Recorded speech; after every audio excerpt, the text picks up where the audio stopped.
Hi everybody, it's Martin here from Branco Customs. Welcome back to another one of my build videos, in this one featuring this epic Bowie knife. This one's particularly special as the customer sent me a Hematite Bear that he got whilst he was on holiday in Canada that he asked for me to set in clear resin in the centre of the handle. It presented quite a few challenges, but we got there in the end, and this is how I did it. For this build I start off with a premium piece of surface ground 4.5mm thick N690 cobalt stainless steel. It's particularly important that this steel is nice and flat with the seamless flush bolsters I'm going to clamp to either side of it. If there's any bows or warps, it's going to look terrible. So it's important it's as flat as a pancake. I spent a lot of time creating CAD drawings of the design with dimensions, sending backwards and forwards to my client before settling with this one. I then traced that design onto the steel using blue layout die chem and then scratching it into the steel.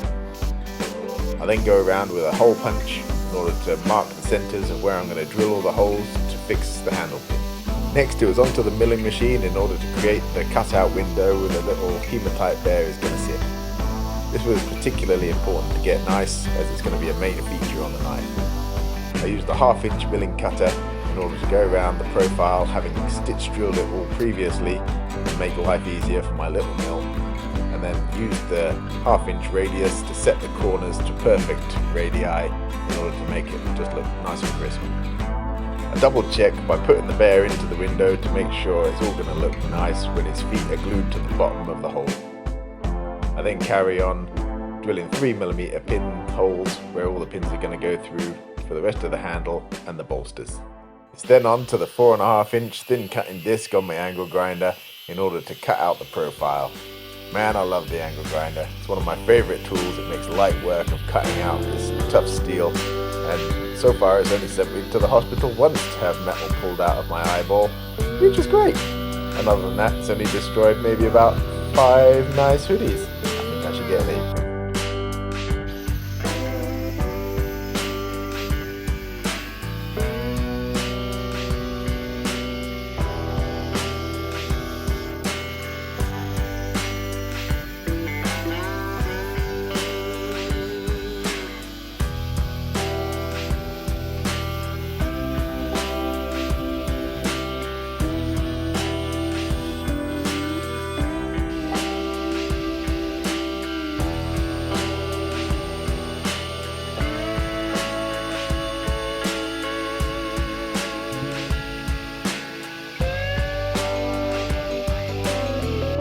I then jump onto my 10-inch hollow grinding wheel to put a rough grind on the bevels, jump onto the flat stone with some sandpaper in order to clean up the flat sides, and then it's on to doing my favourite thing, spine filing, which uses very few files these days because I do most of it with a Dremel and just tidying up the detail with a needle file. However, I now buy my Dremel die grinding bits 500 at a time because I wear them out so often, and then for the radiuses I use tungsten carbide burrs, which seem to last a little bit better.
Then on to making the bolster guard.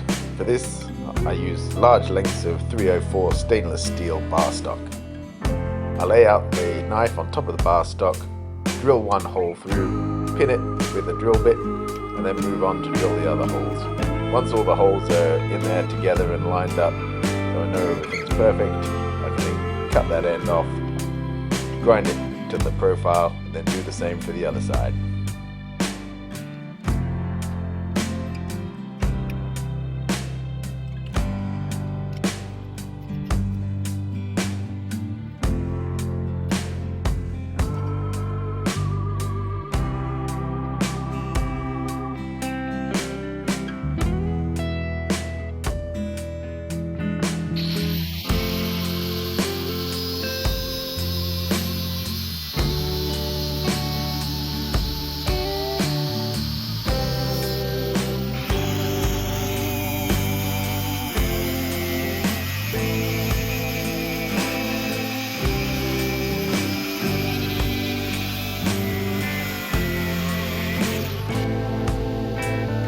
Pin both the bolsters together whilst grinding them, so I know that they're going to be absolutely identical.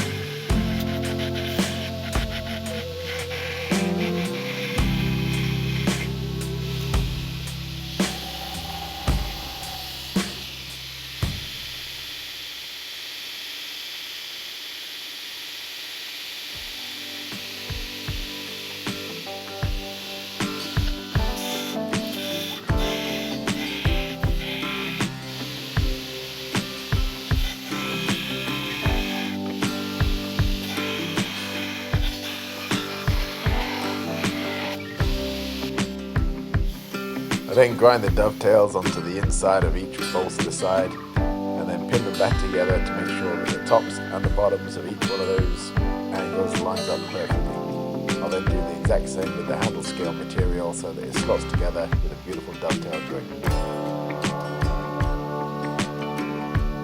Then onto the heat treatment setup. For this, I set the knife into some extremely premium stainless steel tool wrap foil. This foil is a little bit different to what you can use in the kitchen because this stuff won't melt until it gets way over 1,300 degrees C.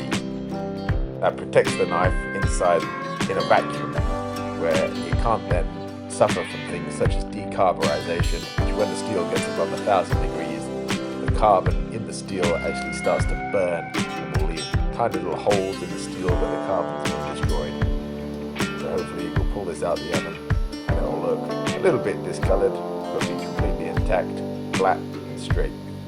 So here we go, it comes straight out the oven at 1,050 degrees, goes straight into my aluminium quenching plates, which are clamped down, which helps to hold it straight. Also the aluminium sucks the heat out of the steel much faster than it would do in regular air. I then grab an air line and squeeze the air straight through the gaps where it can get to the steel and both cool down the aluminium blocks and the steel at the same time. Known as plate quenching. It works pretty darn well with stainless steels, but is absolutely useless with high carbon. Off camera, the blade then gets sent to the tempering oven for 3 cycles at 200 degrees C. This should leave it somewhere around the 59-60 Rockwell hardness. The next day we come back, get it onto the grinding wheel and start cleaning everything up for the final finish.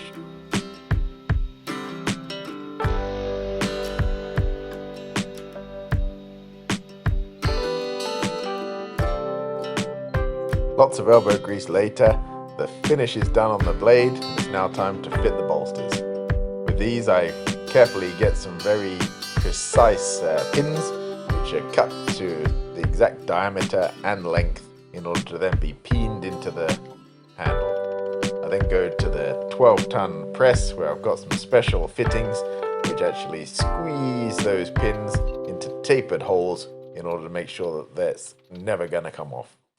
As you can see here, those pins are squeezed in there so well that once it's ground back, you can't actually see them as they disappear into the steel. In order to achieve this, it's important that the steel of the bolsters and the pins are both identical.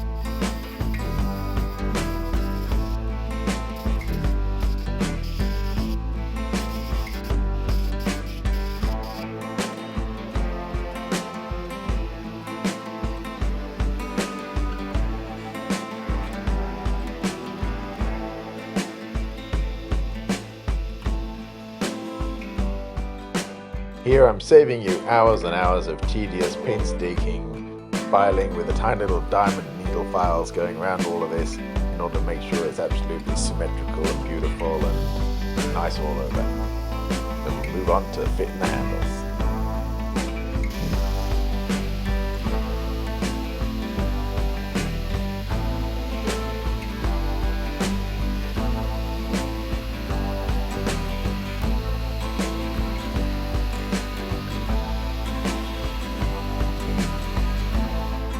Once one side of the handle scale has been glued into position and left overnight to cure with a slow-sitting epoxy, I then go back to the milling machine in order to relieve a hole for the window. To do this, I use the same half-inch milling cutter, and I wouldn't recommend trying this at home. Do as I say, not as I do, because believe me, when I tried this for the first time with a piece of aluminium, say 15 years ago, I lost pretty much half a fingernail. So, what I ended up doing was drilling down through the stock using the part of the milling cutter which doesn't have any teeth on it as a guide, which ran around the steel of the hardened blade. So almost the same as you would do with a wood cutting router, although a lot slower. I carefully worked my way around the whole window, removing the nice soft acrylic Kirinite handle material, leaving a nice beautiful cutout.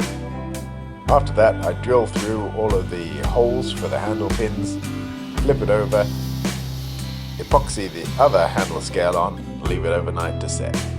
Once that's done, I repeat the milling process again, so I end up with a nice symmetrical hole throughout the entire handle. After that, it's onto the rear bolsters, which is pretty much very similar to what I did to the front bolsters, but now I'm lining it up against the handle scale to make sure I get a nice seamless fit.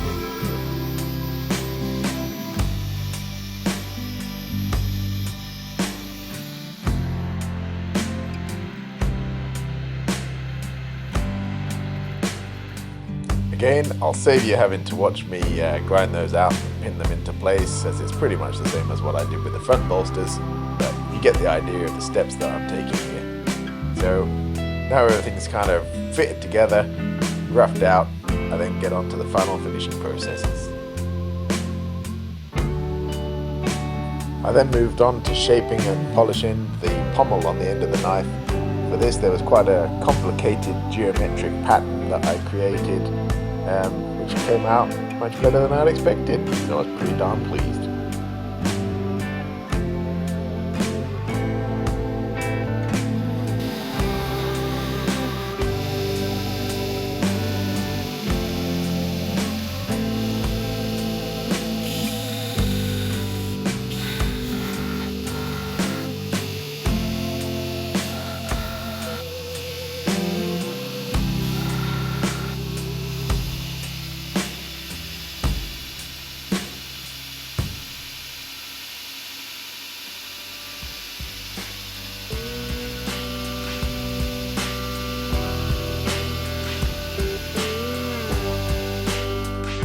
Next it was on to encapsulating the bear with some nice clear resin.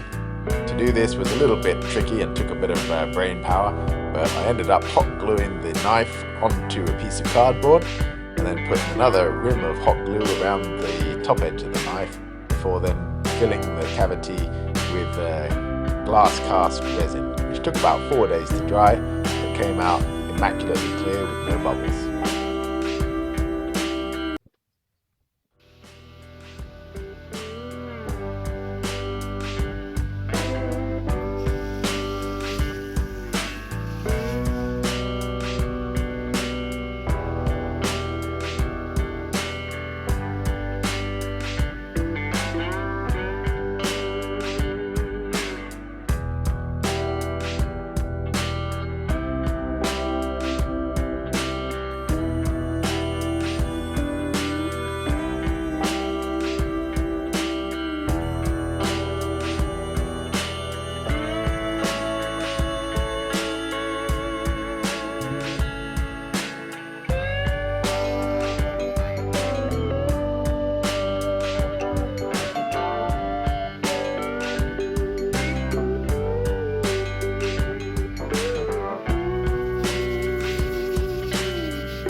On this knife, my client had asked to have a inscription on the side of the blade.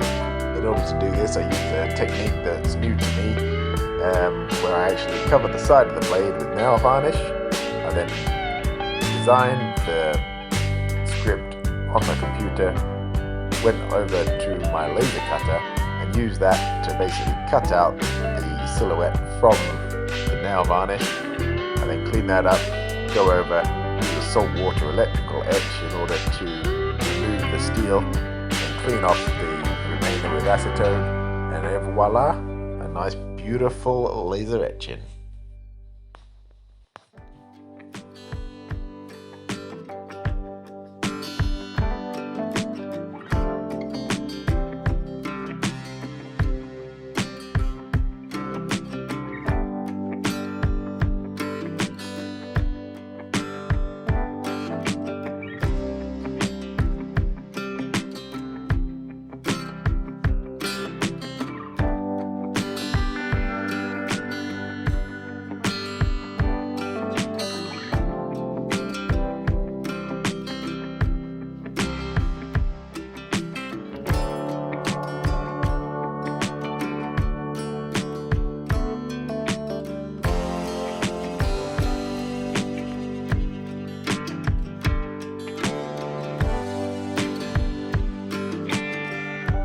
And here's what we ended up with in the end, complete with a nice sheath with a bear face laser engraved on the front of it, with red stitching to match the red in the Kirinite lava flow handle material.